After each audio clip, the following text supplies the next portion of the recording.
Olá, estamos começando o nosso Ponto de Vista ao vivo aqui pela Santa Cecília TV.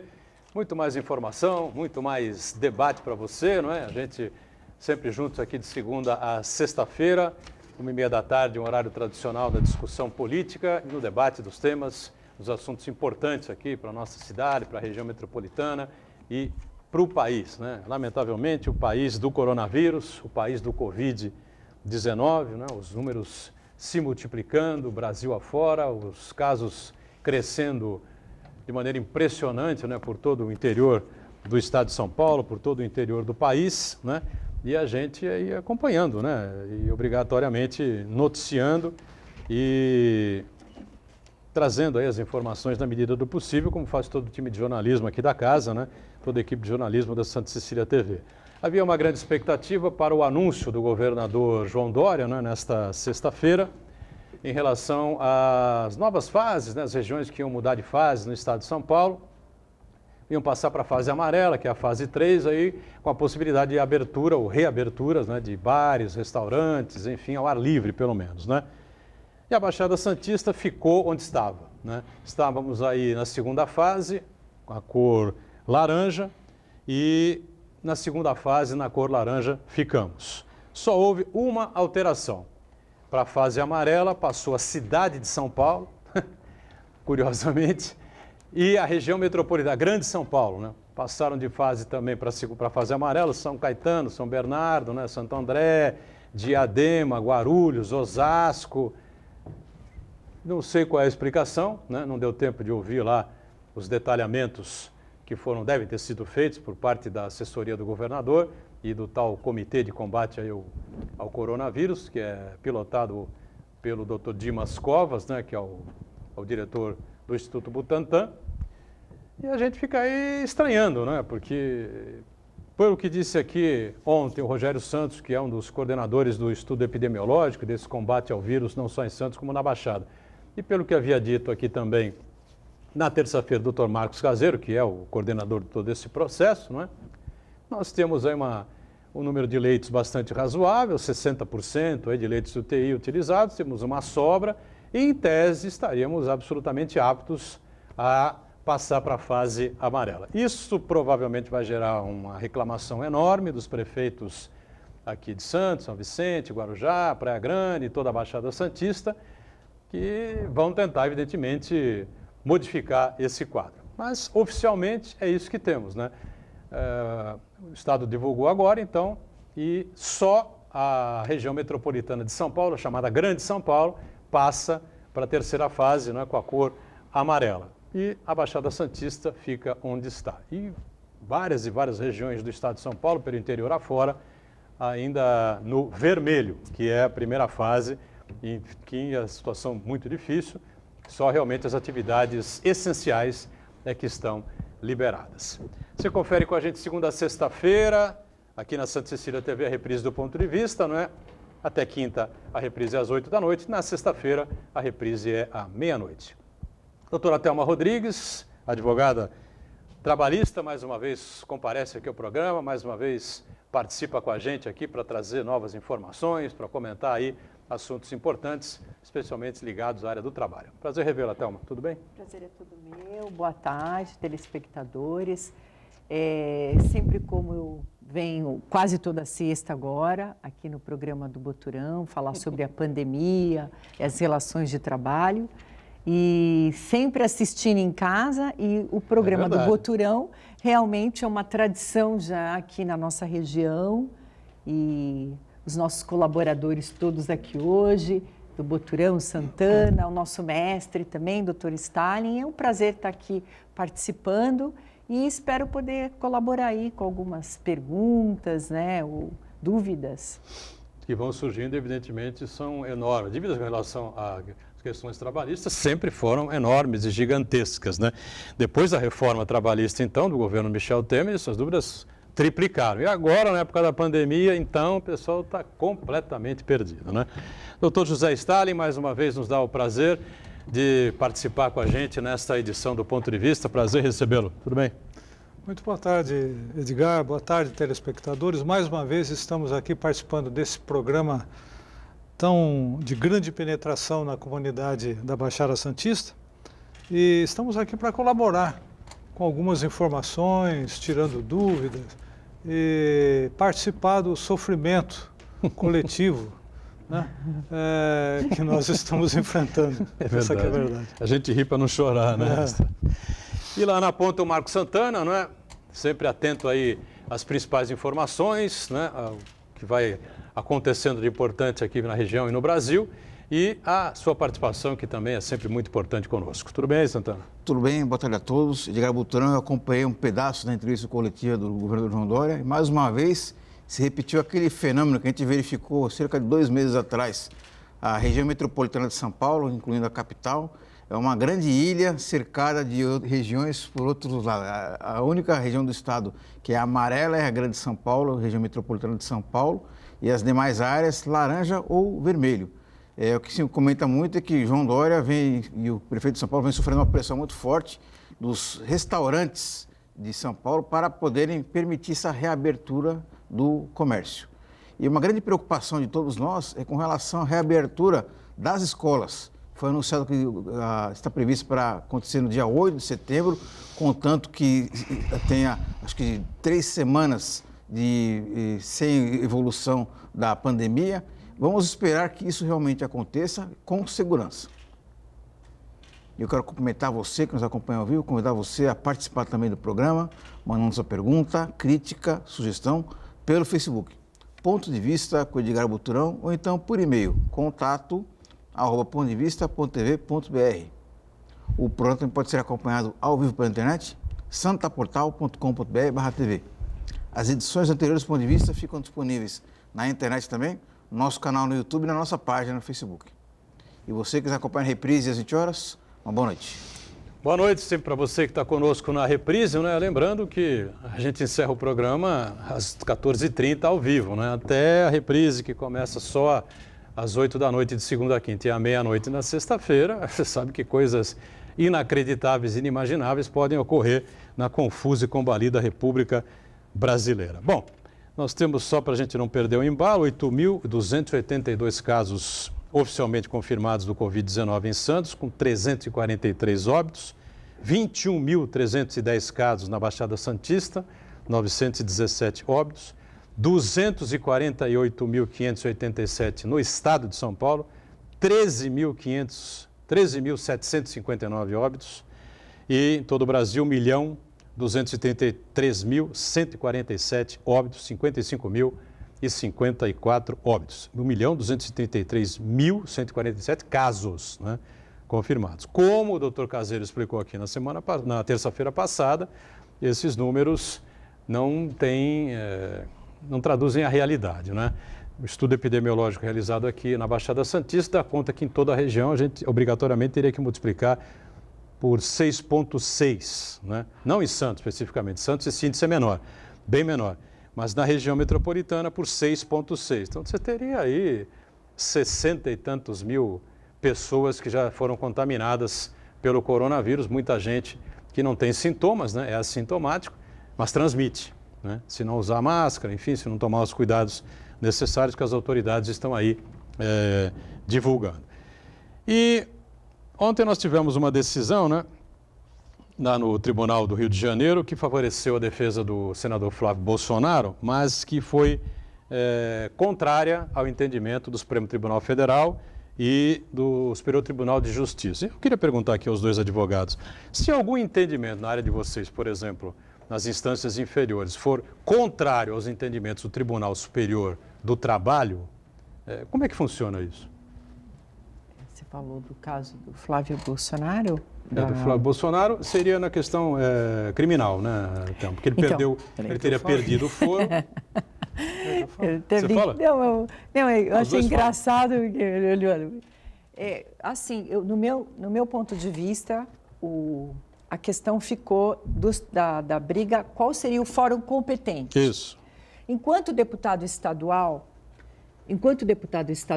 o que ocorre? Ele teria que ser julgado pelo Tribunal de Justiça Superior, STJ, deputado estadual. Ele continuou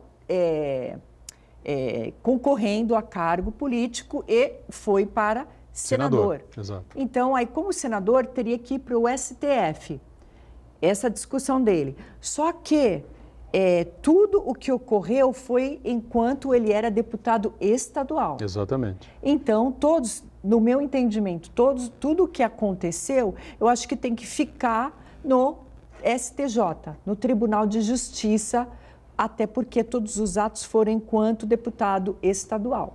Né? Não sei se o nosso professor ali entende da mesma forma, mas eu entendo dessa forma. Agora, até porque todas as provas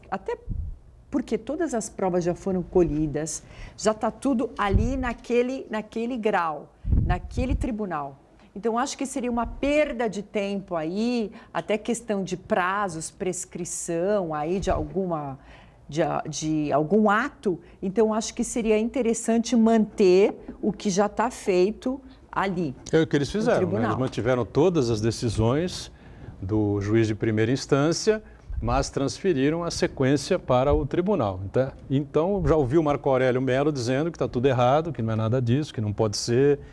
Doutor Stalin, pois não? A questão é um pouco complexa, porque é um conflito de leis aí, processuais. Na verdade, o fato do acontecimento ter sido enquanto deputado estadual, não inibe agora de que ele tenha foro privilegiado, porque ele ocupa o cargo de senador. Evidentemente que o Tribunal de Justiça do Rio de Janeiro, quando decidiu fazer a remessa dos autos para o órgão superior, ele o fez com base nessa premissa, de que o foro privilegiado do senador agora provoca o envio do processo para apreciação daquela Corte de Brasília. Então, eu não vejo dúvida alguma quanto a isso. Já tive um caso específico em São Paulo, semelhante, e no caso, o réu desse processo aí, ele foi eleito prefeito de uma cidade do interior. Isso daqui avocou, né? O processo saiu da instância originária, para um tribunal colegiado superior, no caso aí da Justiça Federal. Da mesma forma aí, eu penso que a situação é idêntica. Quer dizer, o fato dele estar hoje gozando de foro privilegiado, então o processo deverá, e parece que já está encaminhado, para o Superior Tribunal de Justiça. Nós assim tivemos aqui em Santos um caso famoso também, né? Envolvendo um ex-prefeito que foi acusado lá de trabalho escravo, né? Numa das suas fazendas, e quando deixou a prefeitura, né, passou 2 anos se defendendo em primeira instância. O Santana lembra bem disso, sabe bem o que eu estou falando. Foi eleito deputado federal, né, imediatamente zerou tudo na primeira instância, no primeiro grau, e foi tudo para o Supremo. Né? Ô Edgar, eu quero fazer uma análise não jurídica, que eu vou deixar para a doutora Thelma e para o nosso professor Stalin, mas do ponto de vista político. O que a gente percebe é uma tentativa muito clara do Flávio Bolsonaro e também dos seus irmãos, do seu pai, de tentarem enrolar a justiça, vamos dizer assim, né? Tentar, através de chicanas jurídicas, buscar a troca de foro privilegiado, a troca da prerrogativa de quem vai julgar o caso. Vamos lembrar que Flávio, Carlos, Eduardo, Jair Bolsonaro, ao longo de vários anos, gravaram vídeos, aí está disponível na internet para quem quiser ver, condenando justamente o foro privilegiado. Era contra o Lula, era contra o Aécio, era contra o Fernando Henrique, era contra os inimigos de ocasião deles. Eles sempre condenaram. E agora, justamente agora, quando eles deixaram de ser pedra para ser vidraça, eles evocam essa necessidade, esse direito do foro privilegiado, né? Uma prerrogativa por função. Eu não vou cair no mérito aí de se é na primeira instância, se é no Tribunal de Justiça, se é no Supremo, mas a gente percebe claramente na estratégia de defesa do Flávio Bolsonaro, nesse episódio das rachadinhas, é postergar o máximo possível o julgamento do mérito da questão e da responsabilização. A gente vamos lembrar também que ele chegou a recorrer ao Supremo Tribunal Federal, conseguiu uma decisão favorável do ministro Dias Toffoli, que acabou tendo um efeito grande em diversos outros casos pelo Brasil, né, com relação àquela questão do COAF, e acabou paralisando muitos casos que não tinham nada a ver com o Flávio Bolsonaro. Então, na verdade, essa estratégia dele, ele quer fugir da aplicação da justiça, pura e simplesmente.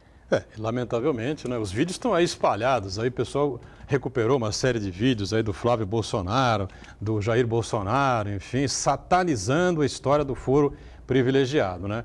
E o Flávio Bolsonaro corre atrás do foro privilegiado agora, mais que tudo na vida, né? São prerrogativas legais e que, né?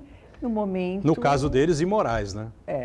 Mas legais, né? Legais, claro. Às vezes são situações que sempre ocorre isso. É legal, mas não é moral.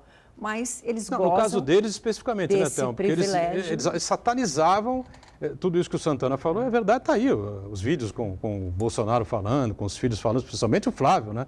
Satanizando quem recorre ao foro privilegiado. É uma vergonha, o foro privilegiado, uma afronta e tal, não sei o quê. Aí vai e faz igual, né? Quer dizer, estelionato eleitoral, né? Porque já está pendurado no colo do Centrão até o teto, né? Os partidos que também eram satanizados, que gente que não valia nada, isso e aquilo, jamais o nosso governo e tal. Está lá com quase 100 bilhões do orçamento da União em cargos que agora são administrados e geridos pelo Centrão.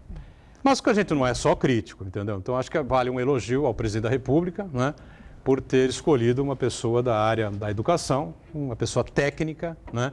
Finalmente, né, parece que temos luz na área da educação e fica a pergunta, né, por que é que não nomeou esse novo ministro, né, Carlos Alberto Decotelli da Silva, né? Inclusive era presidente do Fundo Nacional de Desenvolvimento Econômico, participou da transição de governo, enfim, né?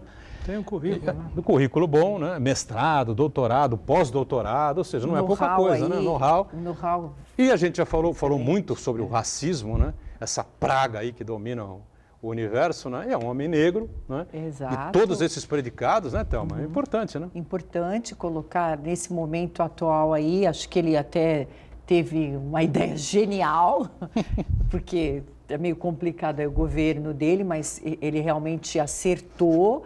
Ele chamou uma figura que, além do know-how, de todo o currículo dele invejável, negro, e nesse momento que nós estamos vivendo aí de racismo, eu achei brilhante e espero que ele tenha aí uma boa administração em todos os projetos aí que ele tomar à frente. Já poderia ter sido nomeado lá atrás, né? Evitaria uma série de problemas, um ano e meio perdido, né, Stalin, com o Vélez Rodrigues, que era o colombiano, nem português falava, e depois essa catástrofe que foi esse Weintraub aí, né? Não, Santana, pois não. Ô, Edgar, eu gostaria de ter esse otimismo. Até eu penso que torço para que o novo ministro ele tenha sucesso na sua gestão, porque o sucesso dele depende do futuro de várias crianças, vários jovens, o trabalho científico do Brasil. Então, eu torço sinceramente que ele tenha êxito. Mas, no entanto, que eu fico meio reticente, fico com um pouco de preocupação, é de que eu fiz a lição de casa. Então, eu fui consultar as redes sociais do novo ministro.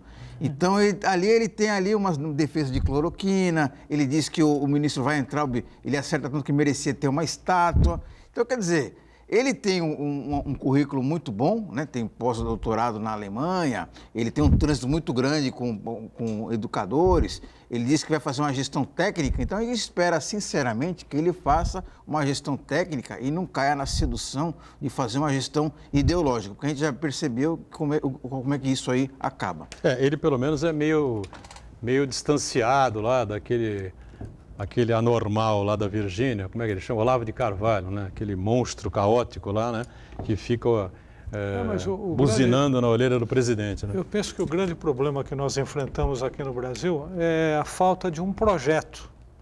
Nós não temos, pelo menos não é divulgado, um projeto de educação. Educacional, né?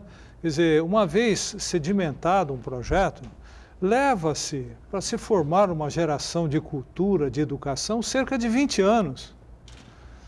Então, não basta simplesmente pensar em administrar uma coisa, é preciso ter um projeto, linhas que nós vamos seguir, é um projeto permanente que atravesse o governo.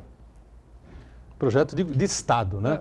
Não de governo. Eu sempre cito um caso de Nova York que tinha deficiência de água, né? E eles criaram um projeto e começaram a construir essa canalização para a cidade, que começou há 30 anos atrás e vai terminar agora dentro dos próximos anos. Quer dizer, durante todo esse tempo, aquelas obras foram executadas. Quer dizer, quantos governos passaram ali sempre com a meta de se atingir o quê? A sustentação hídrica da cidade. Eu vejo que projetos dessa natureza têm que ser estendidos para todos os ramos da administração pública. Claro. Ou seja, nós temos que ter um projeto, não podemos pensar só em 4 anos ou em 8 anos, nós temos que projetar tudo para muitos anos, porque são várias gerações que vão participar, seja de pessoas, de grupos de pessoas, enfim, de partidos, mas tem que ter um objetivo permanente. Do jeito que nós estamos aqui, de 4 em 4 anos, nós nunca vamos chegar a algum resultado positivo. Estaremos sempre sofrendo essa problemática de não execução, de criar novas ideias, não sei o quê. E qual é o projeto? Não sabemos. Professor, concordo plenamente com o senhor que a gente precisa, principalmente na educação, de um projeto de nação, não um projeto do governo de plantão. Mas existem alguns incêndios que precisam ser apagados imediatamente. E um que é um grande incêndio é a questão do Fundeb, né? O Fundo de Desenvolvimento da Educação, que é um projeto, uma lei, é uma PEC, que foi aprovada há 20 anos atrás, que ela tem vigência até 31 de dezembro de 2020. Então, essa PEC permite o financiamento da educação básica no Brasil. Inclusive, em alguns municípios do Brasil, a única forma de pagar professor é com o dinheiro do Fundeb. E até o momento, o presidente Jair Bolsonaro, o ministro que saiu, não falaram uma sílaba em relação ao Fundeb. Então, é uma questão muito importante, tem um projeto em tramitação no Congresso, mas não se sabe exatamente como vai ser essa renovação, quanto vai ser feito, se esse financiamento vai ser com os recursos necessários para garantir o salário de professores, salário para merenda e assim por diante.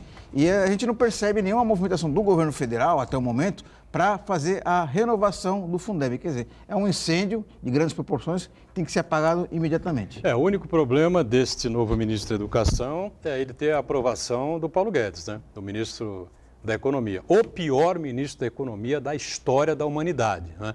Ele sofreu uma aula outro dia da Mônica de Boilly, lá direto dos Estados Unidos, indignada com o fato dele não saber o que significa carga tributária. Ele já não conhece, não sabe o que é orçamento, não sabe o que é carga tributária, não conhece o Brasil, não sabe que é um país de pobres. O problema maior em relação ao Fundeb é isso, né? Se for fazer a linha do Paulo Guedes, ele vai dividir o Fundeb por 100 e vai querer pagar em 400 vezes para cada município. Ou seja, estamos completamente... Nós não, né?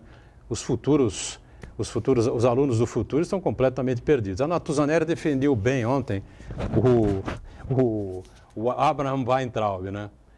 Ela chamou de o exterminador do futuro. E é realmente o que ele é, né? Vamos para o intervalo, já a gente volta e vamos começar a falar de um assunto tenebroso aqui, que a Thelma comentou comigo, uma idosa de 61 anos, em uma situação análoga à escravidão, foi resgatada de uma casa. Você acha que foi aonde? Lá no Maranhão, no Piauí? Não. Foi em Alto de Pinheiros, São Paulo. Voltamos já. Muito bem, voltamos. Sequência aqui do Ponto de Vista. Os advogados da área trabalhista aqui com a gente, né? A doutora Thelma Rodrigues, doutor José Stalin, Marcos Santana atento aí às informações que vão surgindo. Eu falei antes do intervalo, né, Thelma, sobre essa senhora, uma idosa de 61 anos, 61 né? Anos. Nova ainda, né? Uma idosa jovem ainda, em situação de escravidão, acabou sendo resgatada na cidade de São Paulo, né? Você comentou comigo essa informação. E eu brincava antes do intervalo, brincar com coisa séria é terrível, né? A gente brinca para não chorar, né, das coisas que acontecem no Brasil, né? É inacreditável, mas é verdade, né? A Thelma bate muito nisso aqui, viu, Stalin? Muito tempo que ela fala sobre essas coisas. Um país ainda que tem trabalho escravo, enfim, né? Um dos poucos países do mundo, né, que a gente vê, do mundo civilizado, né, do mundo uma economia forte como a nossa, né? E isso aconteceu em Alto de Pinheiros, né, Thelma? Exato. E até falando, como nós sempre trazemos vários sindicalistas de todas as áreas, mas a gente quase nunca fala muito, até peguei essa matéria porque eu achei interessante, que é das domésticas, mesmo, né? claro. Que se equipararam aí em muitos direitos com os trabalhadores, né? Através de uma nova lei. Só que, infelizmente, você vê que a doméstica, por ela trabalhar em âmbito residencial, essa relação de trabalho, ela sempre fica muito complicada. Nós podemos dizer, nesse caso, por exemplo, que ela estava trabalhando nessa casa há mais de 15 anos aqui, lendo quase a matéria integral. O que aconteceu? A patroa, né, no caso, o empregador, ela já achou que estava fazendo um favor porque ela tinha se acidentado, né, dentro da própria casa. Olha só, ela se acidentou dentro da própria casa. A empregada e depois se acidentou na casa. A empregada Tá. doméstica se acidentou dentro da própria casa. O que aconteceu? Ela já não conseguia mais exercer as mesmas funções. Então, deixaram ela lá no quarto, ela pagando até a menor o salário, reduziu para R$200 e foi deixando. Isso pode? Como se fosse, não pode, isso é um né? absurdo. Como se fosse uma pessoa da família, é isso que eu queria chegar nesse ponto, nessa conclusão. Muitas vezes a relação de doméstica, as pessoas confundem e ficam achando que faz parte da família e que não tem obrigação mais de pagar, que porque dá comida, às vezes dá roupa, começa a misturar as relações. Isso serve tanto para a empregada quanto para o empregador, para a patroa, como nós chamamos, né? Mas vamos colocar que ela tem que cumprir todas as regras trabalhistas.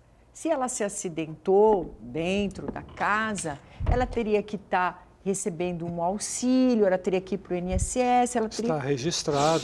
Exato, registrado que não aconteceu também, está registrada com tudo certinho.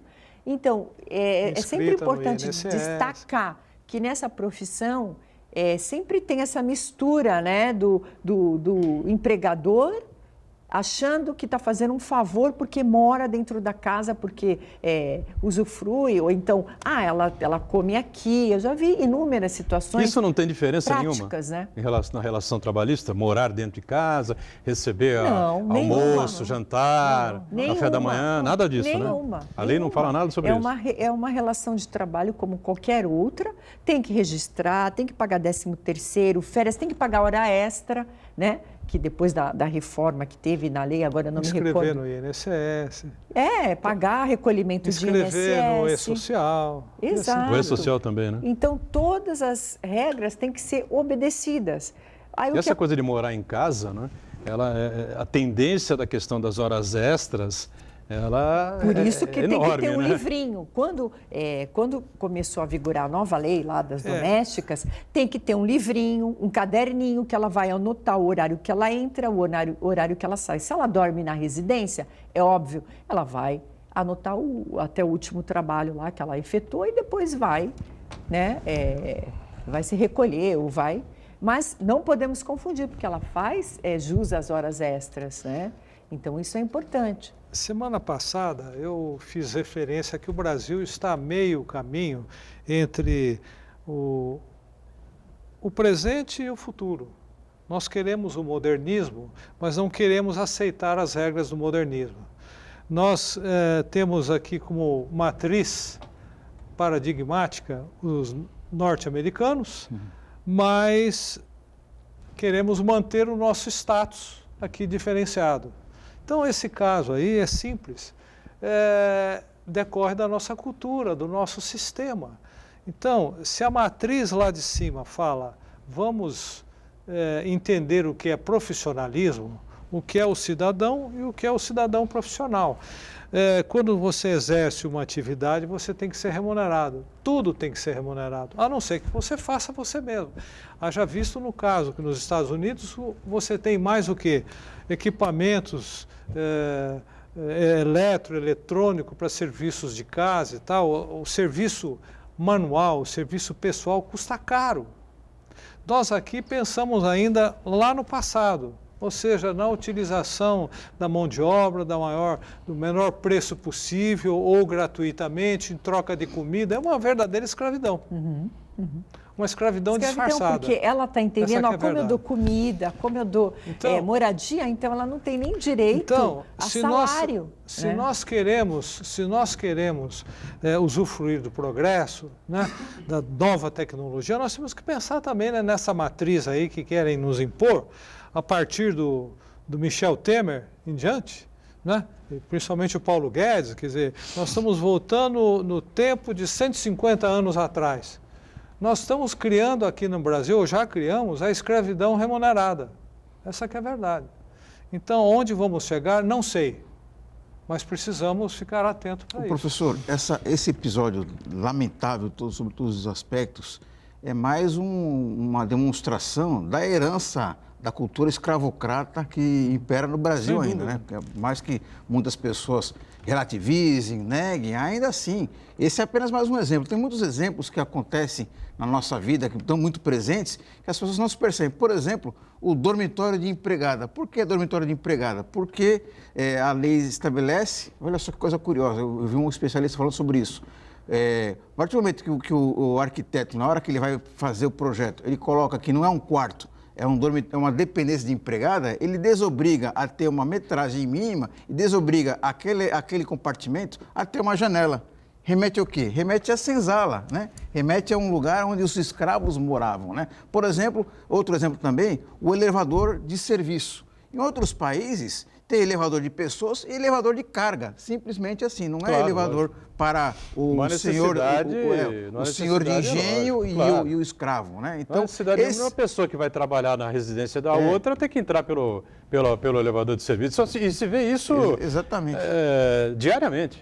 São vários exemplos, né? Até, por exemplo, o uniforme da empregada doméstica, né? Que, do ponto de vista prático, para a atividade profissional, é super desconfortável, é apenas bom para a patroa ver ela, né, com aquela indumentária toda bonitinha, que remete até aquelas fazendas coloniais, né, tudo cheio de babadinho, mas do ponto de vista prático, para a faxineira, para a empregada fazer a sua atividade profissional cotidiana, é muito incômodo. Quer dizer, é mais uma herança da cultura escravocrata que está presente até os dias de hoje.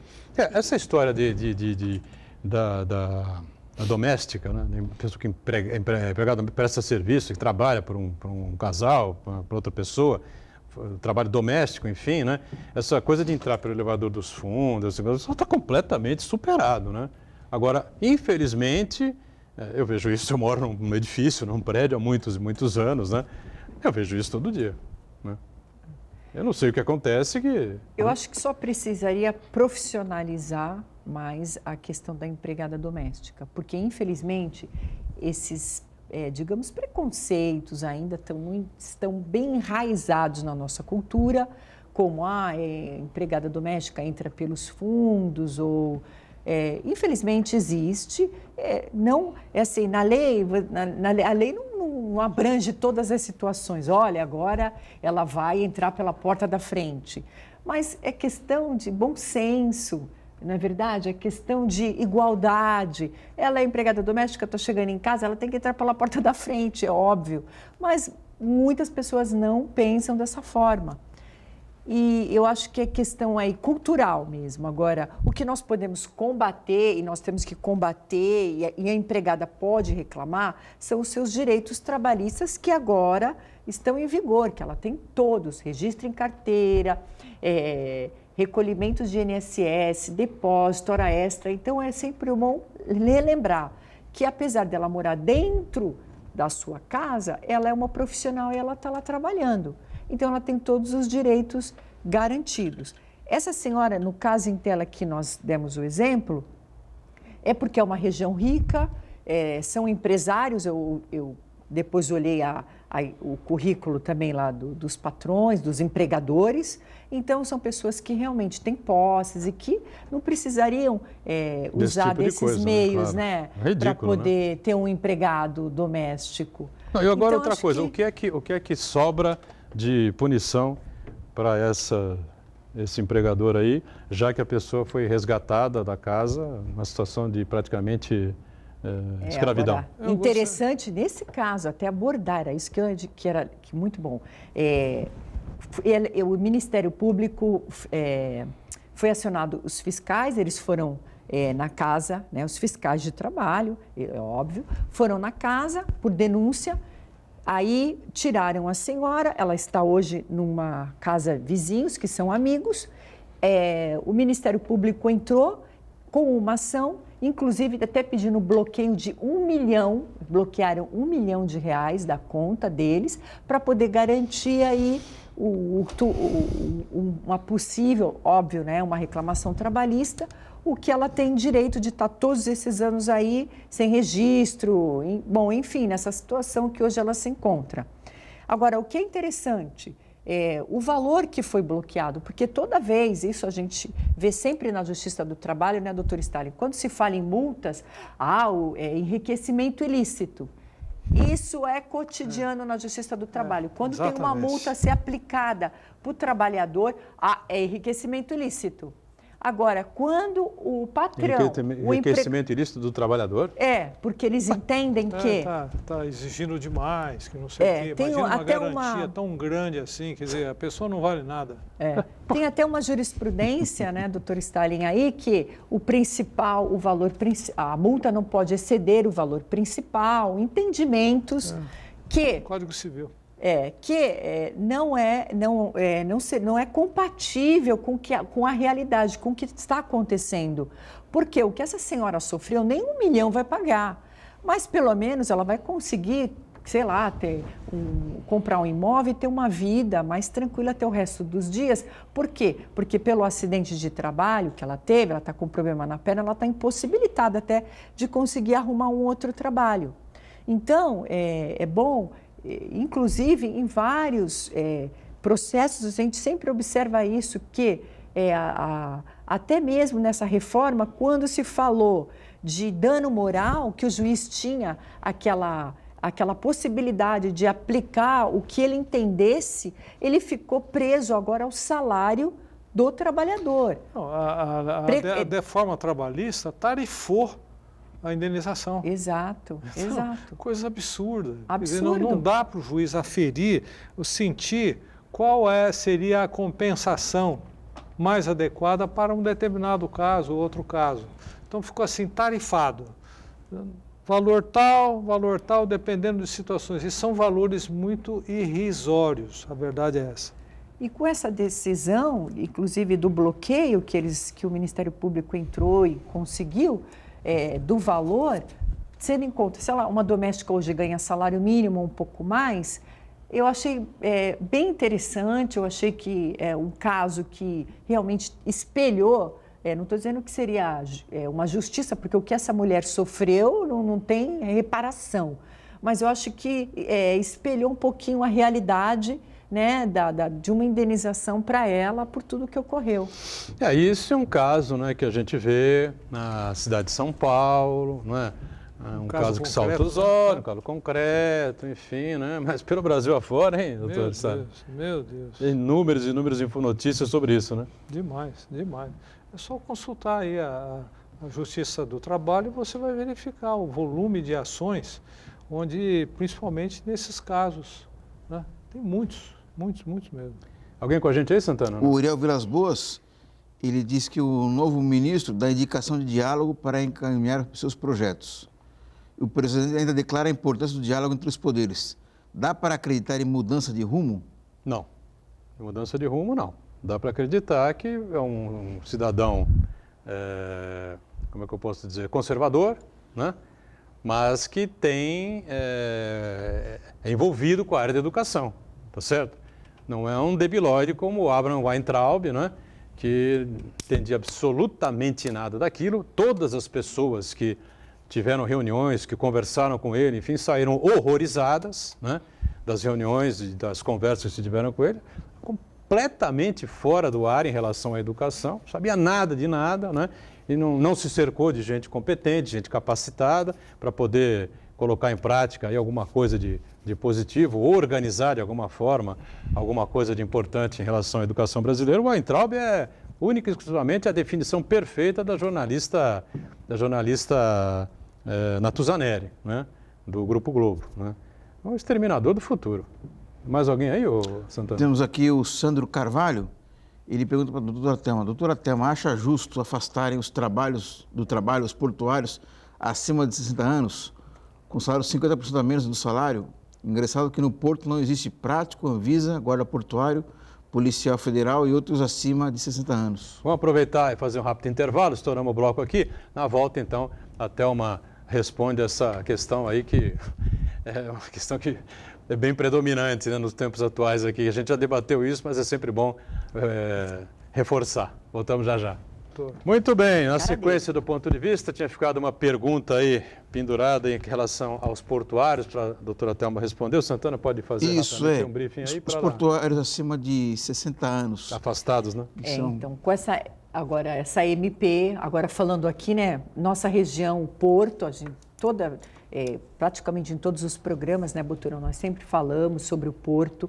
O que acontece? Com a medida provisória 945, do dia 7 de abril, mais ou menos, eu não me recordo bem a data, ficou decidido exatamente isso aí, né? É isso aí mesmo, não quis saber do trabalhador, afastou os trabalhadores que têm mais de 60 anos, afastou os trabalhadores que têm problemas cardíacos, que consta lá naquele rol, que tinham restrições.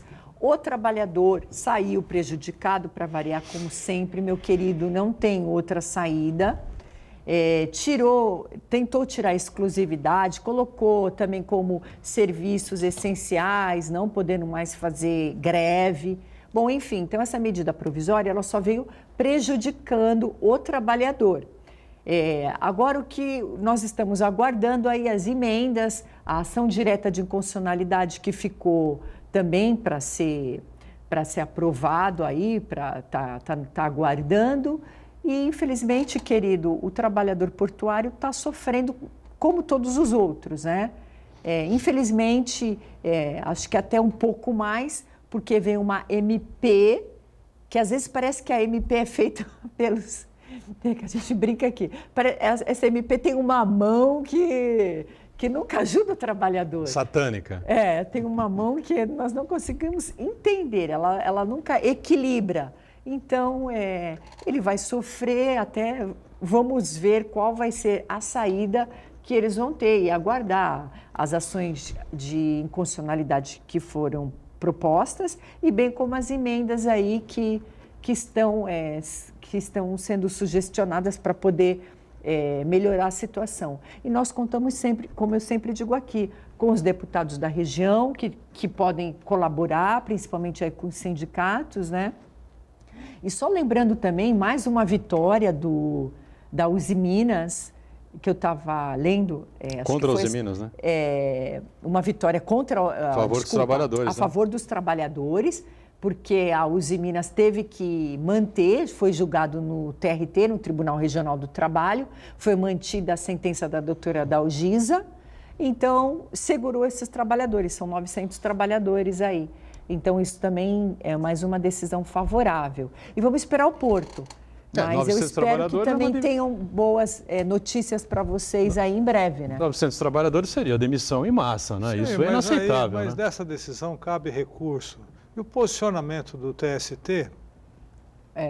Só Deus sabe. Vamos aguardar, porque até então o TRT mesmo, eu também estava achando que não ia, que eles iam conseguir. Não, TRT, tudo bem, mas acontece que logo vão entrar com uma medida aí, direto lá no TST, e eu temo que essa decisão caia. Essa da Uzi Minas? Da Uzi Minas.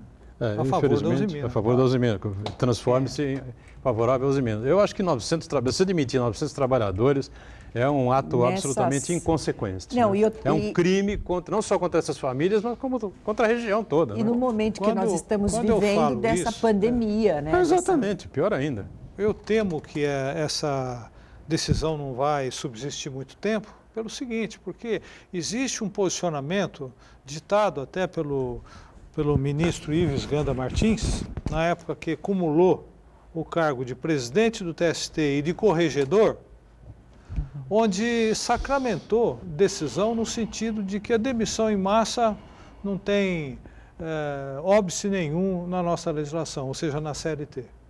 Então, consequentemente, a atitude da juíza de primeiro grau, do tribunal, foram decisões pausadas por sentimento, por solidariedade, por sentimento social, entendeu?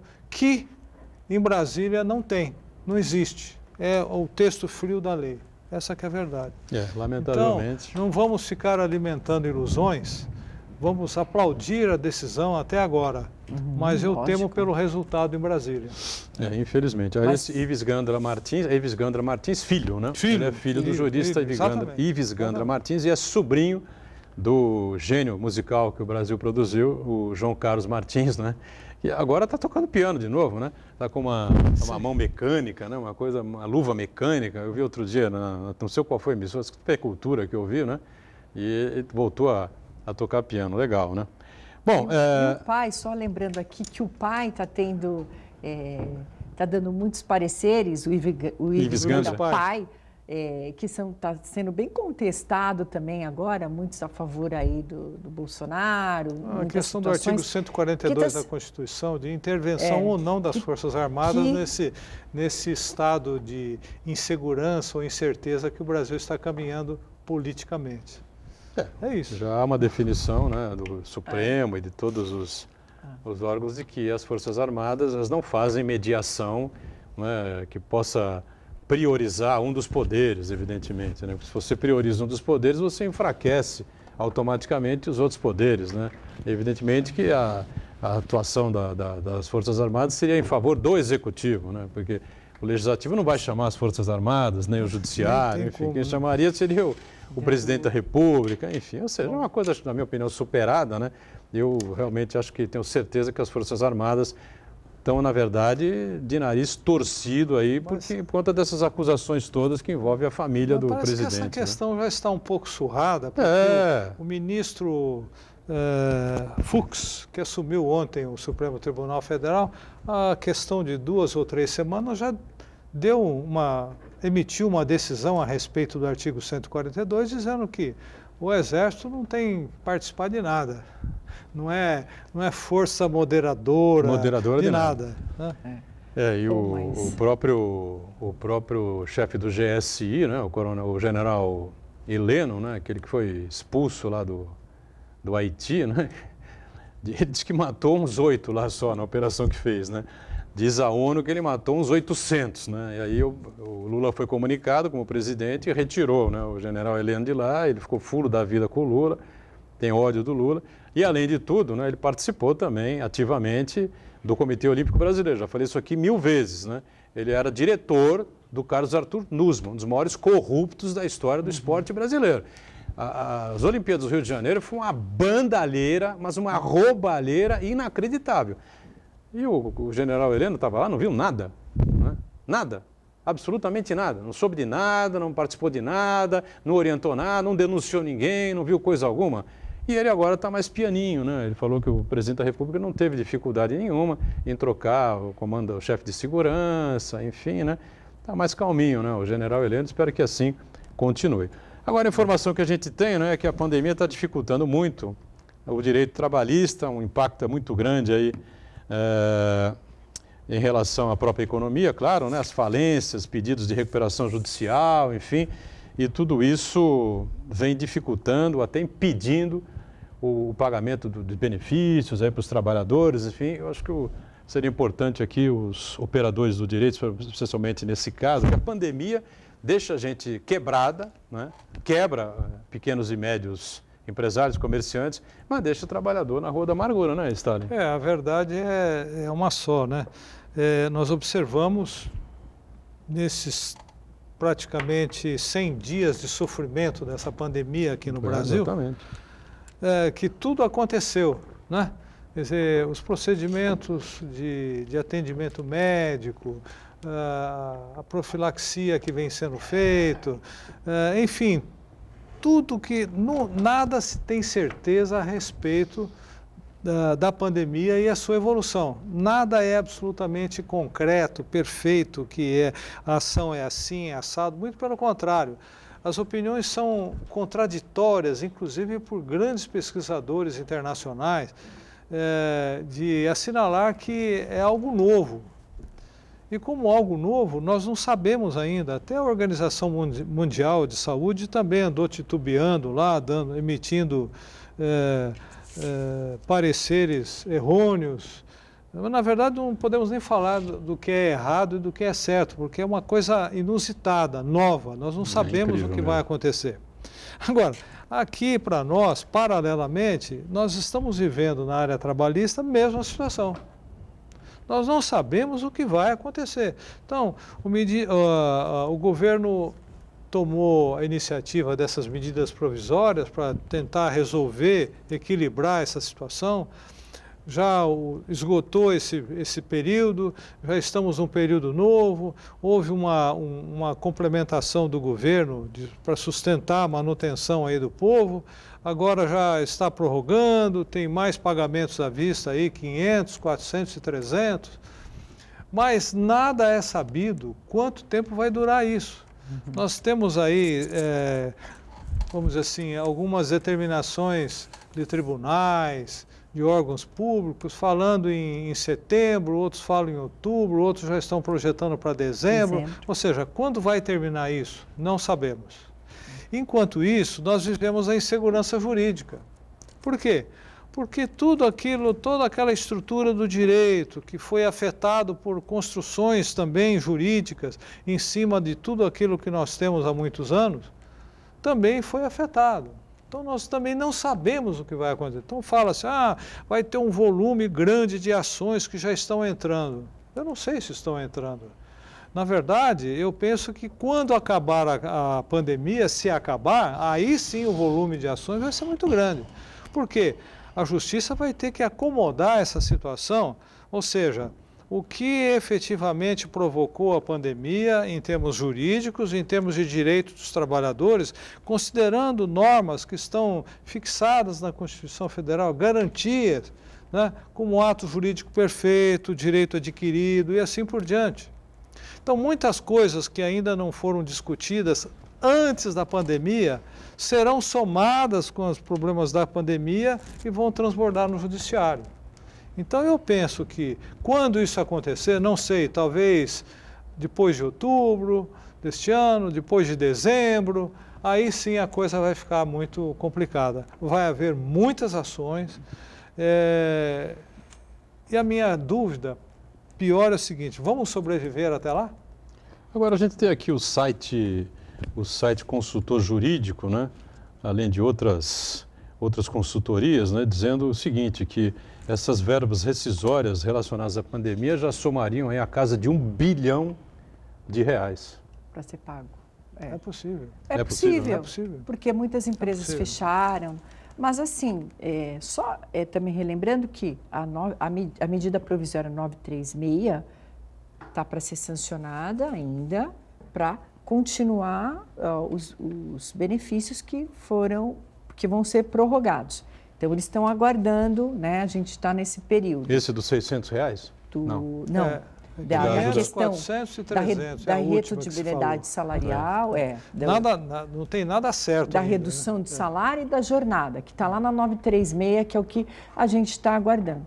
Mas acho que o que mais é interessante agora seria prorrogar os benefícios. Inclusive, eles queriam colocar na 93000, que a gente sempre estava discutindo aqui, que é aquela questão do fato do príncipe, para não responsabilizar Estado, município, não responsabilizar ninguém, né? Que foi tirado, porque estava muita discussão, deixaram o seco, enxugaram, para poder ver se agora o presidente sanciona e continuam prorrogando os benefícios, mas com data até dezembro, né?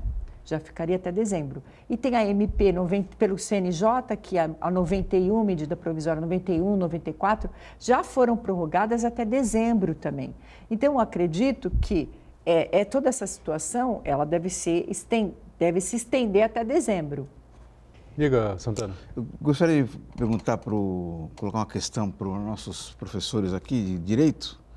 É um assunto que é muito em voga atualmente com a pandemia, que é o aumento das atividades dos entregadores, né? Os entregadores, principalmente de comida, os entregadores por aplicativo, né? Todo mundo gosta de receber a comida em casa e tal, mas por trás do aplicativo tem ali o entregador, né?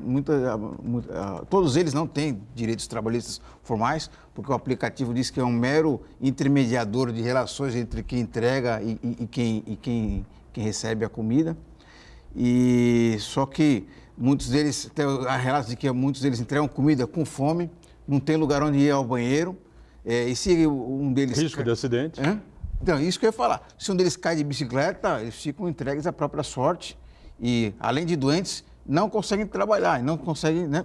Então, eu queria saber como é que a gente consegue resolver essa questão. Que tipo de garantia legal esses entregadores podem ter? É resolvível isso? Essa colocação sua antecede a pandemia. Ah, sim. Antecede a pandemia. Evidentemente que a questão da relação aí de trabalho que existe, que pode gerar um vínculo ou não do trabalho, é uma situação que depende de prova e que evidentemente depende do posicionamento da justiça quando esses casos forem levados a ela. Agora, com a pandemia, evidentemente que isso multiplicou assim, de uma forma exponencial. Exponencial. E como eu falei há pouco, somente depois que houver uma cessação dessa pandemia, se houver, é que esses casos vão aflorar. E, na verdade, existe uma relação. Agora, haverá vínculo de emprego ou não haverá vínculo de emprego? Então, naturalmente, essas pessoas, os interessados, irão na justiça buscar os seus direitos. Que serão concedidos ou não serão concedidos, vai depender da prova que for feita. Vínculo com a empresa do aplicativo. Isso, exatamente. E com a forma que é, porque tem aquelas características, também, né, professor? É relativo, não só em relação às empresas do aplicativo, como também do próprio fornecedor. Quer dizer, a exclusividade de um determinado restaurante, de um determinado fornecedor, também pode gerar essa problemática. Ou seja, os dois poderão entrar na relação processual. Muito bem. Com relação ao aplicativo, já existem decisões em relação a uma das entidades aqui, entendeu? Que tem decisões favoráveis e desfavoráveis também. Temos que fazer um programa só para falar sobre essa situação, sem dúvida nenhuma. Você já chegou com uma pergunta difícil. No final, né, Santana? Devia ter aberto o programa com ela. Vamos fechando aqui o ponto de vista, agradecendo sempre aqui ao doutor Stalin, a doutora Thelma, prazer sempre tê-los aqui trazendo essas informações importantes, Santana diariamente com a gente, e nós com você de segunda a sexta aqui pela Santa Cecília TV, 1h30 da tarde, programa é ao vivo, reprise de segunda a quinta às 8 da noite, na sexta-feira a reprise é à meia-noite. Valeu, obrigado, tchau gente.